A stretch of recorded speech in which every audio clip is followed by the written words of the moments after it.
তোমরা কি করছো? আর তোমরা দুজন কবে থেকে একসাথে করো?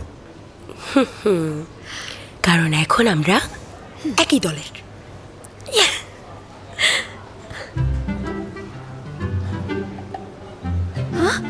তুমি তো জেমসের আঙ্কেল, ওকে তাড়াতাড়ি একটা টেক্সট করো। কি টেক্সট করব? তুমি জেন্সের ব্যাপারে কথা বলছো? হ্যাঁ তাই তো, কাল স্যারের বার্থডে। তোমার ভাতিজাকে এটা জানাও, সুযোগ কাজে লাগাতে বলো।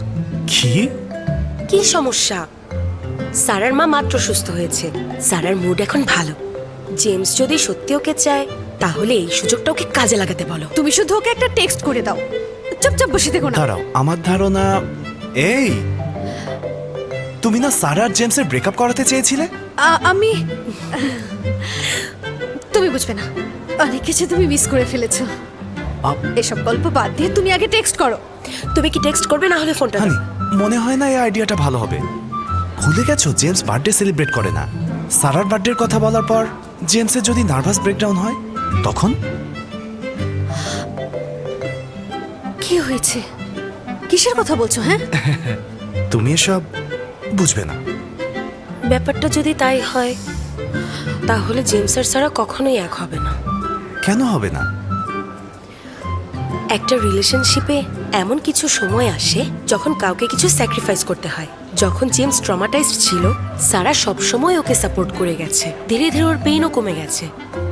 সারার এখন ওকে দরকার, তাহলে জেমস কেন সাপোর্ট করতে পারবে না? জেমসের এখন যে অবস্থা, ও নিজেই তো এখনো নর্মাল হতে পারছে না। আমার মনে তুমি হয় থামো।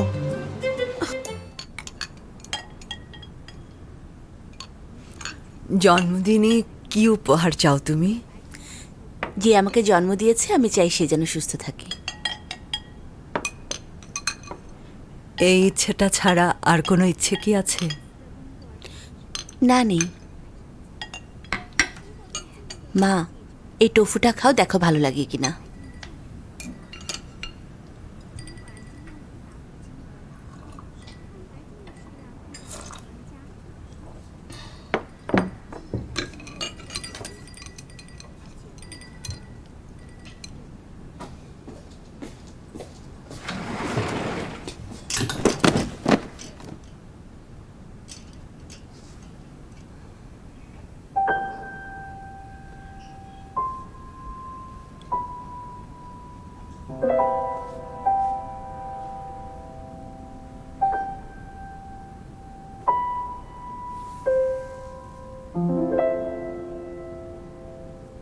তুমি যে বোতামটা সেলাই করেছো মনে হচ্ছে ওটা খুলে যাবে।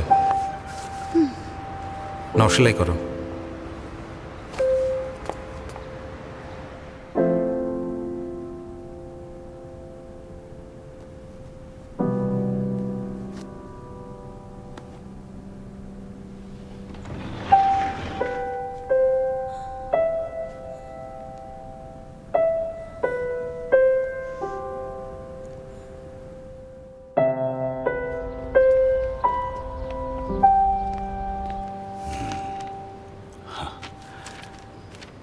খুব ভালোভাবে রিকভার করেছো। তাহলে যদি আমরা ডোনার পাই, মা সার্জারি করতে পারবে? কিডনি পাওয়া গেলে এখনই সার্জারি করা যাবে। অনেক দিন ধরে অপেক্ষা করছো, তাড়াতাড়ি পেয়ে যাবে। কলটা একটু ধরছি। হ্যালো। হ্যাঁ, ওকে। সারা, হ্যাঁ, আমার জন্য একটা পার্সেল এসেছে। ডেলিভারি ম্যান এখন নিচে আছে। প্লিজ তুমি একটু গিয়ে আমাকে এনে দেবে? অফকোর্স মা, আমি এক্ষুনি আসছি। শোনো জিম, আমরা একসাথে ডিনার করতে পারি? বেশি ফেক হয়ে যাচ্ছে। আচ্ছা জিম, ফার্স্ট সিজন শেষ হয়ে যাচ্ছে, তুমি আমাকে রান্না করা শেখাবে? এটা ঠিক আছে, ন্যাচারাল মনে হচ্ছে। তুমি বসকে খুঁজছো? বস আজকে আসেনি, মনে হয় হসপিটালে গিয়েছে। হসপিটাল? হ্যাঁ। চলে গেছে? হ্যাঁ। উফ,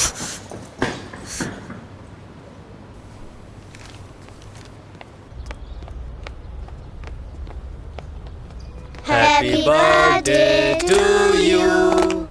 Happy birthday to you. Happy birthday, dear Sarah. Happy birthday to you. Happy birthday, Sarah. Happy birthday. Thank you. Doctor ji আমাকে একটা পার্সেল নিতে পাঠালো। আমাদের যখন প্রথম দেখা হয়েছিল তোমার হাতেও বক্স ছিল। Happy birthday. তোমার জীবন সবসময় হাসি আনন্দে কাটুক। Thank you.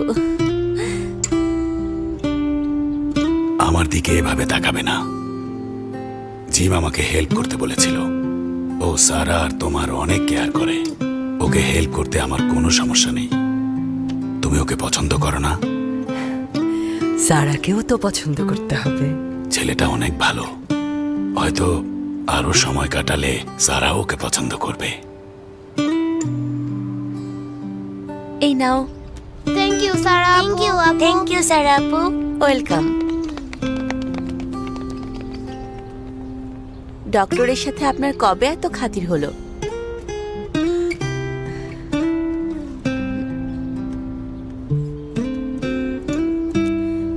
মিস্টার জিম, সবসময় আমার পাশে থাকার জন্য আপনাকে থ্যাঙ্কস। একটা কথা আমি অনেকদিন ধরে আপনাকে বলতে চাচ্ছি, কিন্তু আপনি যদি কষ্ট পান তাই কখনো বলিনি। কিন্তু এখন আমি যদি না বলি তাহলে। সারা, সমস্যা নেই। আমি বুঝতে পারছি এই কয়েকদিন তুমি অনেক সমস্যার মধ্যে দিয়ে গেছো। মনে করো আমি তোমার ফ্রেন্ড। তুমি যা কিছু শেয়ার করতে চাও সবকিছু নির্দ্বিধায় বলতে পারো।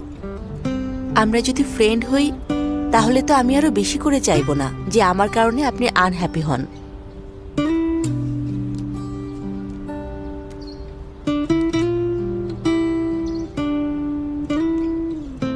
তাহলে কি তুমি আমাকে আমাদের অতীত ভুলে গিয়ে নতুন একটা সুযোগ দিতে পারবে?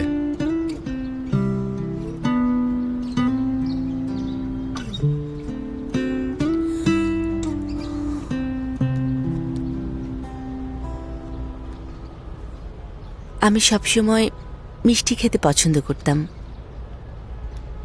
কিন্তু মা কখনোই আমাকে মিষ্টি খেতে দিত না। অসুখ হওয়ার ভয় পেত।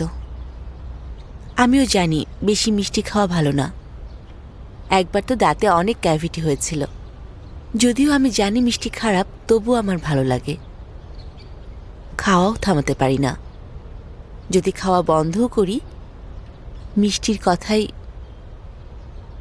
মাথার মধ্যে ঘুরতে থাকে।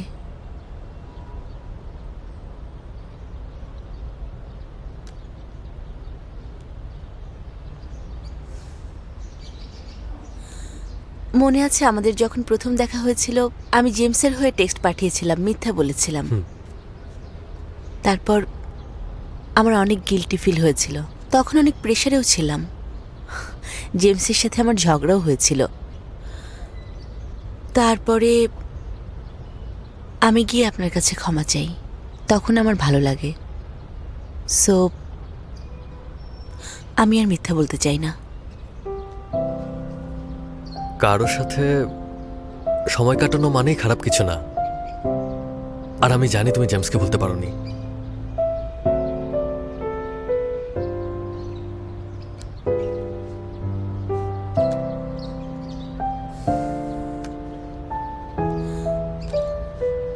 আমি জেমসের সামনে দাঁড়াতে পারি না,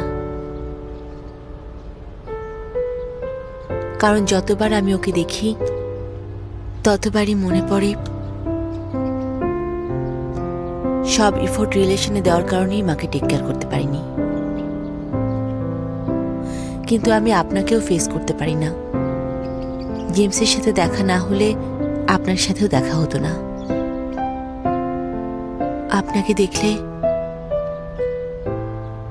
ওর কথা মনে পড়ে যায়।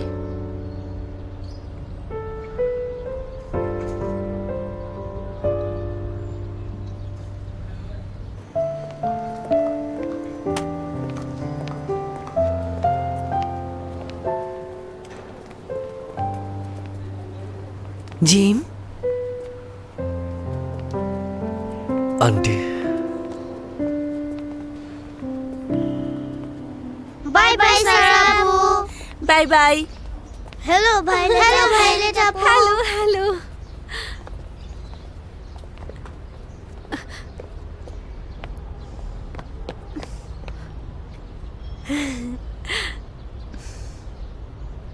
সারা, হ্যাপি বার্থডে। Thank you.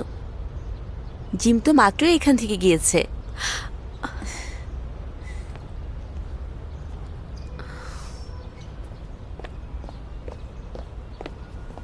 তুমিও যাচ্ছ না কেন? জেমসের সামনে যেতে তো কখনো এত লজ্জা পেতে না। আসলে আমি জেমসের বেলা যে ভুলটা করেছি এবার আর সেটা করতে চাই না। জেমস যখন বুঝতে পারে আমি পছন্দ করি, ও আমাকে অ্যাভয়েড করেছিল। জিমও যদি একই কাজ করে, ও যদি না জানি আমি ওকে পছন্দ করি, অ্যাটলিস্ট আমরা ফ্রেন্ড থাকবো আর আমরা একসাথে অনেক ঘুরতে পারবো। কিন্তু যদি বলে দেই ও আমাকে অ্যাভয়েড করবে, তখন আমাদের ফ্রেন্ডশিপটাও থাকবে না। কিন্তু একদিন না একদিন তো বলতেই হবে। এখন যদি না বলো তাহলে হয়তো অন্য কেউ বলে দেবে, তখন তুমি কি করবে? কিন্তু আমি তো শিওর না হয়ে ওকে কিছু বলতে পারবো না।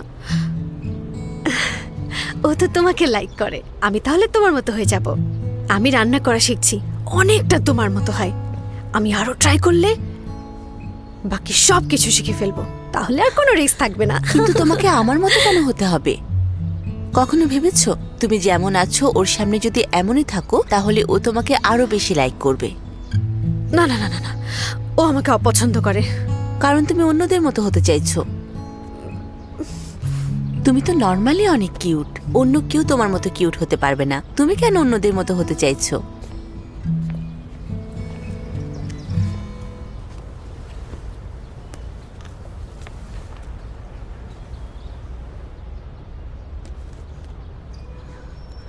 তোমার কি মন খারাপ?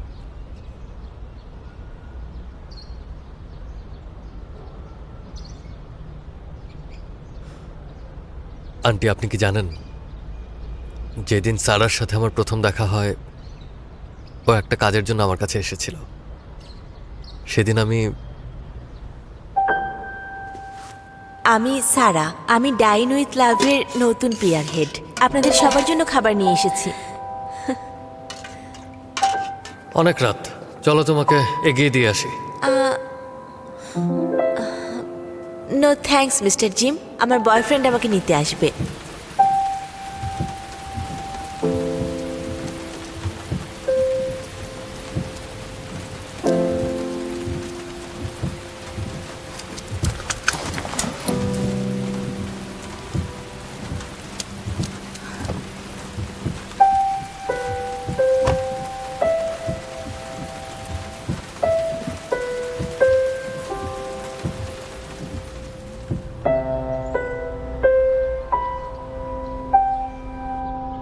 আমার কাছে মনে হয় আমি যদি সেদিন আরেকটু সাহসী হতে পারতাম।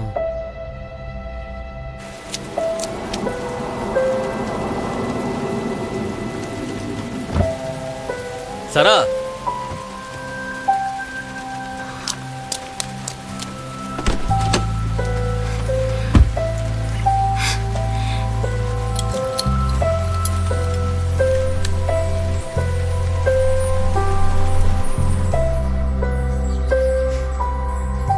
আজকে হয়তো আমি সারার জীবনে একটা বড় অংশ হয়ে থাকতাম। সারা যদি আমার সাথে থাকতো, ওকে এত বিজি হতে আমি দিতাম না। হয়তো আপনার কোনো অ্যাক্সিডেন্টও হতো না। আমি ওর বয়ফ্রেন্ড হলে সারাকে সবসময় সুখে রাখতাম। ডক্টর ওয়েং সারার বাবার ক্লাসমেট ছিল। আমাদের তিনজনের মধ্যেই ভালো বন্ধুত্ব ছিল। ডক্টর আমাকে পছন্দ করত। আমার সবসময় শরীর খারাপ থাকতো। বন্ধুরা আমাকে বলতো যে আমার ডক্টরকে বিয়ে করা উচিত, কারণ ওই আমার জন্য পারফেক্ট হবে। সারার বাবার সাথে আমার বিয়ে হবার পরে ডক্টর ওয়েং বেশ কিছুদিন ডিপ্রেশনে ছিল। আমাকে একবার প্রশ্ন করেছিল, তোমার সাথে আমার আগে কেন পরিচয় হয়নি বলো তো? তার 1 বছর পরে আরেকটা মেয়ের সাথে ওর পরিচয় হয়। তারপর ওরা বিয়ে করে, ওদের ফুটফুটে দুটো মেয়ে হয়। ওরা এখন অনেক আনন্দে আছে।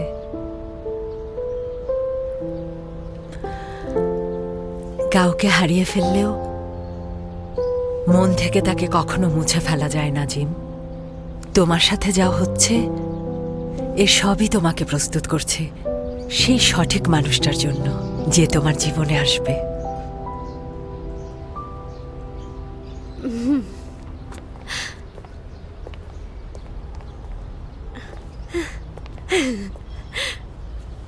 জিম, আমার সাথে চলো, আমি যা রান্না করেছি তা দেখবে ঠিক আছে কিনা। হ্যাঁ, চলো চলো। আরে কি করছো? এই ছাড়ো।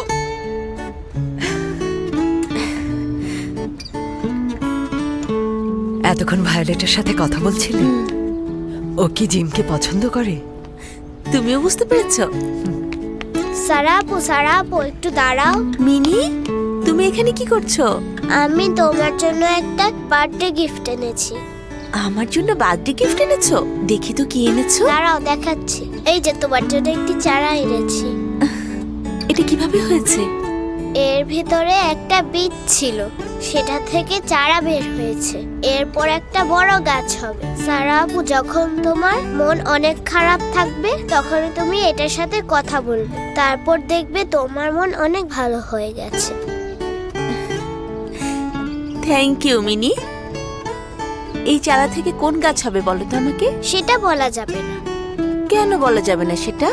আমি যদি তোমাকে এটা বলে দেই তাহলে তুমি প্রতিদিন এটার কথা ভাববে না, আর যদি নাই ভাবো তাহলে তোমার মন ভালো থাকবে কিভাবে?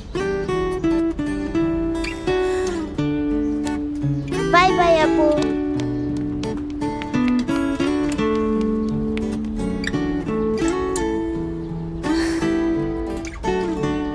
Thank you mini.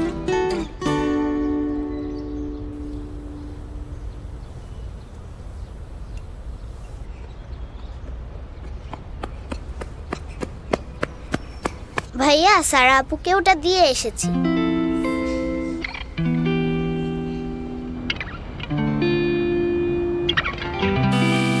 নেক্সট এপিসোডে কি ডিশ হবে তা কনফার্ম করো। আমি এখানে কত কাজ করছি, তবুও তোমার প্রোগ্রাম নিয়ে ভাবতে হবে? অসুস্থ হয়েও আমি তোমার জন্য রান্না করছি, তারপরও তুমি খুশি না। তোমাকে খুশি করার ট্রাই করে যাচ্ছি। এই বিড়বিড় করে কি বলছো? কিছু না।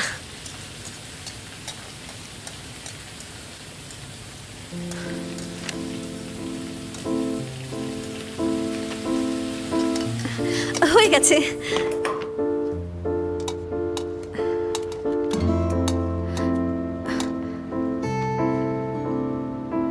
এই রান্না তুমি কোথায় শিখলে? যাকে পছন্দ করো তার থেকে শিখেছি। মানে? কিছু না।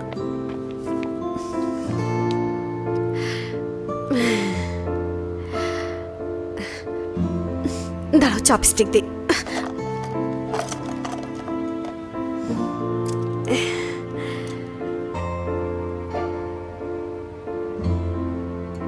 কখনো ভেবেছো তুমি যেমন আছো ওর সামনে যদি এমনই থাকো তাহলে ও তোমাকে আরো বেশি লাইক করবে? খেও না আরে কি এটা। করছো?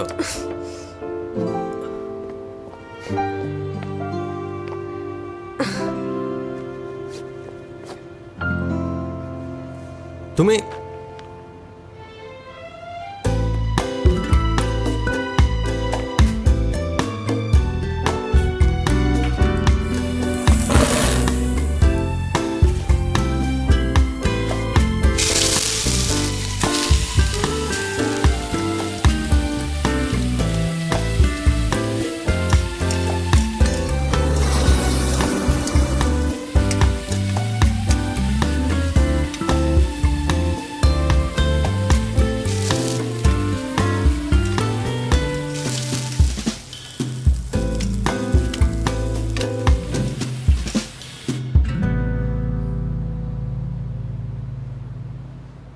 আমি আবার জীবন ফিরে পেয়েছি। অনেক টেস্টি। তুমি প্রোগ্রামে কখনো এই ডিশ রান্না করনি কেন? সব সময় এরকম ড্রেস পরবে, ফেক সাজার দরকার কি? চুপ করো, আমি ফেক না। আমার এজেন্সি বলেছে আমার যত ফ্যান আছে তারা সবাই ছেলে। সবাই তোমার মতো না, আমাকে তাদের অনেক পছন্দ, কিউট এনার্জেটিক। মনে হয় ছেলেদের পছন্দের ব্যাপারে তোমার এজেন্সির ধারণাই নেই।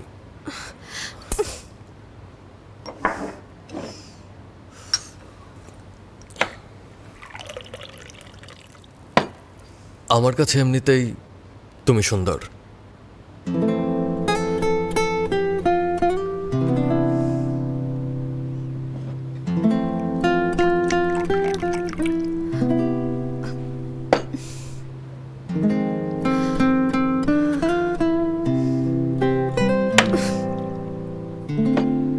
তোমার সত্যি মনে হয় আমাকে এভাবেই ভালো লাগে?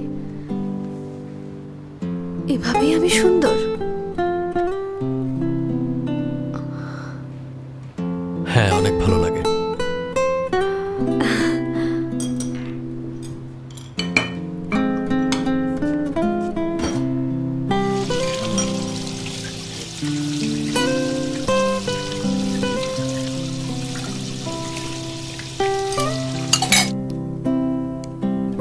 সারা, আচ্ছা বলো তো এটা কি গাছ? একটা হলেই হলো।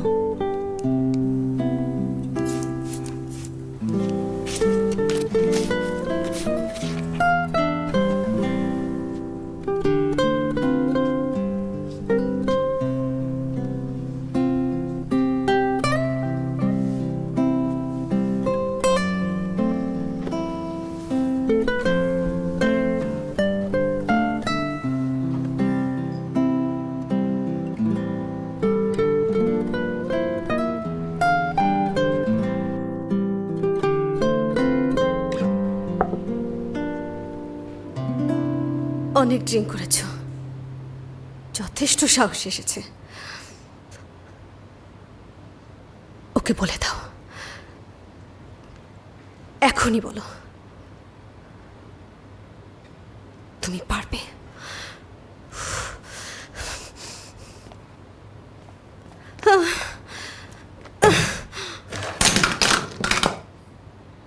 রেড বেশি কালার, আর এটাতেও অনেক বেশি কালার লাগবে। ও বলবে আমি ফেক।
হ্যাপি বার্থডে সারা।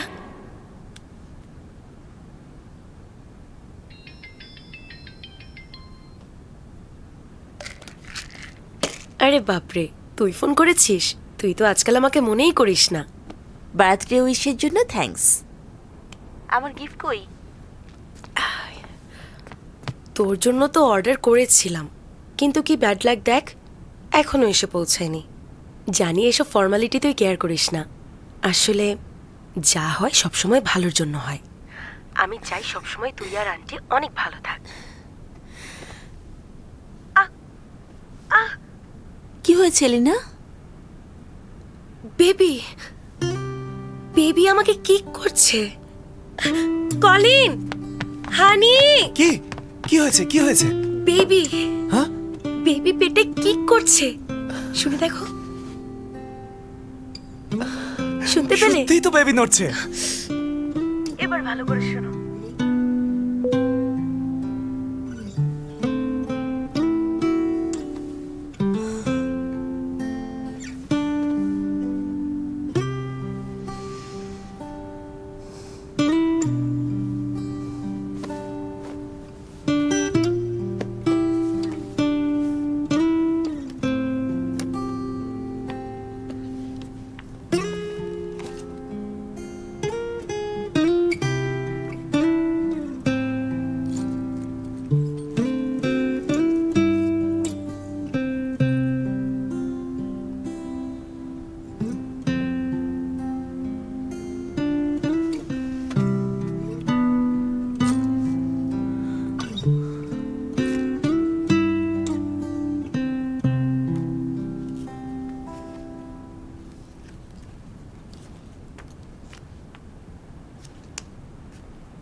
সারা, হ্যাঁ? আমাকে ডক্টর ফোন করেছে, ডোনার পাওয়া গেছে, সার্জারি করতে পারবো।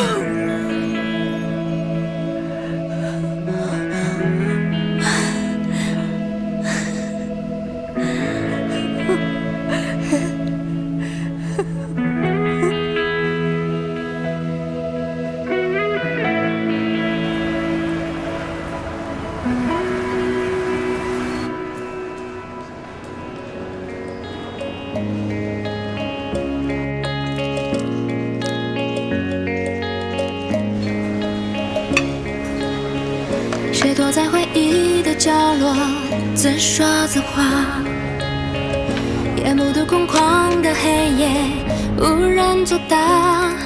ডাইন উইথ লাভের সেকেন্ড সিজনে আবার আপনাদের সামনে আসছেন মিস্টার জেমস। তিন ধরনের কাজ আছে যা আমরা কথা না বলেই উপভোগ করতে পারি: মিউজিক, আর্ট আর ফুড।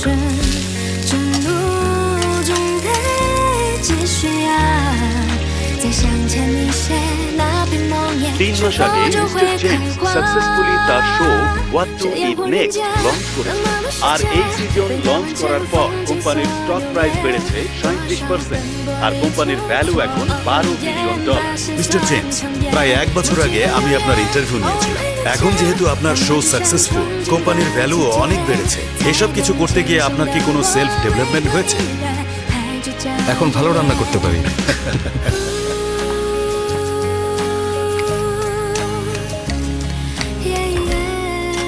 আপনারা দেখছেন what to eat next, sponsored by Dine with Love. আমি আপনাদের হোস্ট গোগো, আর গেস্টদেরকে তো আপনারা সবাই চেনেন। হ্যালো, আমি হলাম লিওয়ান। হ্যালো, আমি ভায়োলেট।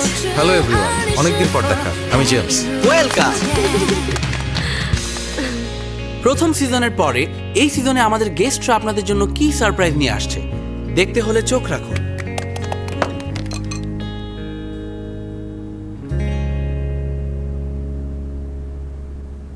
মা, খেতে এসো।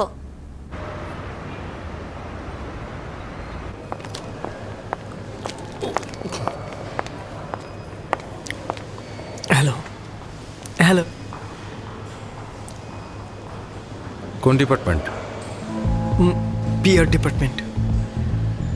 ডাইন উইথ লাভে আমার পারফরমেন্স তোমার কাছে কেমন লেগেছে? খুব ভালো। বস, আপনি হ্যান্ডসাম আর চার্মিং। আমাদের ব্র্যান্ডকে রিপ্রেজেন্ট করার জন্য আপনি পারফেক্ট। এই ধরনের প্রোগ্রামে পার্টিসিপেট করার কারণে আমাদের ইউজার আরও বেড়ে যাবে। তুমি কি জানো একটা এপিসোড শুট করতে আমাদের কত সময় লাগে? আপনার কাছে যদি মনে হয় শুটে অনেক বেশি সময় লাগে, পিআর থেকে স্ক্রিপ্ট আর ডিশ সিলেক্ট করে দেওয়া হবে। আর রান্নার জন্য আপনি বডি ডাবল ইউজ করতে পারেন, তাহলে সময় বেঁচে যাবে। তুমি বলো। ওকে, অন্য কেউ রান্না আর স্ক্রিপ্ট রেডি করলে অনেক সময় পেতে যাবে ঠিকই, কিন্তু এটা আসলে এক ধরনের চিটিং। আর এভাবেই যদি কাজ চলতে থাকে সেটা একদিন ধরা পড়বেই, আর তখন আমাদের ব্র্যান্ডের লাভের চাইতে ক্ষতি বেশি হবে। আমার মতে ইমেজ ক্রিয়েট করাই শোয়ের একমাত্র পারপাস না, বরং মিস্টার জেমস যে ডাইনিংয়ের ব্যাপারটা বোঝেন সেটা সবাইকে বোঝানো। এতে করে যারা এই শো দেখবে তাদের অ্যাটেনশন আমাদের ব্র্যান্ড পাবে। তোমার পিআর ডিপার্টমেন্টের কাজ মার্কেট অ্যানালিসিস করে মার্কেটিংয়ের জন্য সুন্দর একটা প্ল্যান রেডি করা, যেন আমাদের কোম্পানির ব্র্যান্ড ভ্যালু বাড়ে এবং আমার পার্সোনাল ইমেজ ও ব্র্যান্ড প্রমোট হয়। কিন্তু তুমি যত সব ননসেন্স কথাবার্তা বলছো, তোমার কি মনে হয় তুমি এই কাজের যোগ্য?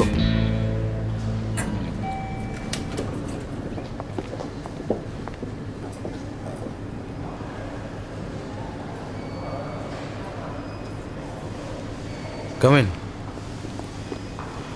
আর এরকম হলে সোজা ইচারে দেখা করবে।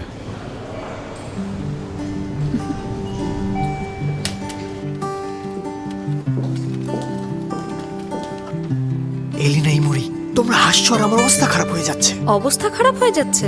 আগের সময় হলে তুমি এতক্ষণে ফায়ার্ড হয়ে যেত। তোমার কপাল ভালো। বস অনেক রাগী, কিন্তু রান্না করতে ভালোবাসেন। অফিসে বিড়াল রাখারও পারমিশন দিয়েছেন। আচ্ছা, উনি কি পাগল? বাদ দাও, কাজ করো তো।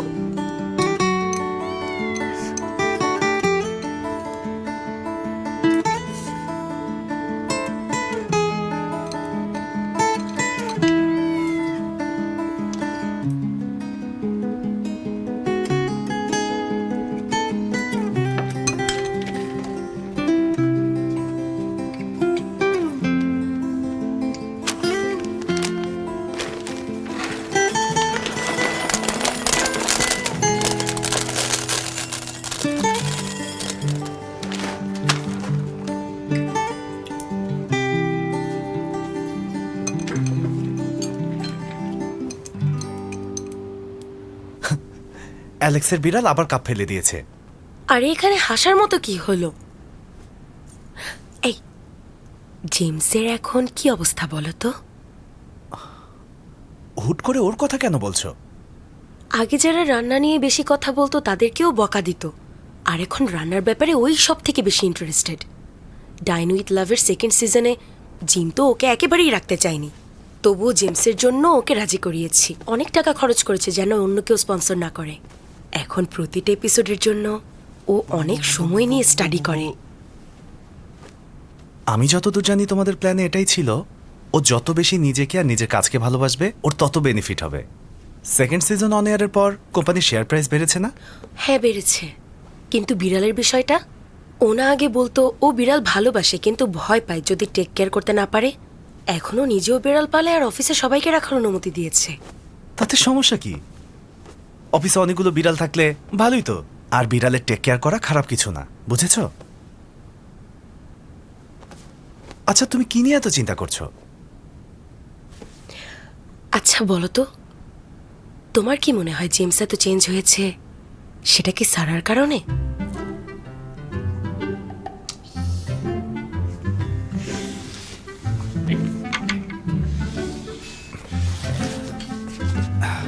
এই চেঞ্জ 3টা স্টেজে হয়। এক, হয় বেশি খাবে, না হলে কিছুই খাবে না। 2, নিজেকে এত বেশি কাজে বিজি রাখবে যেন তার কোনো কষ্টই নেই। 3, নিজেকে অনেক বদলে ফেলবে, এটা করবে যেন সবকিছু আবার ঠিক হয়ে যায়।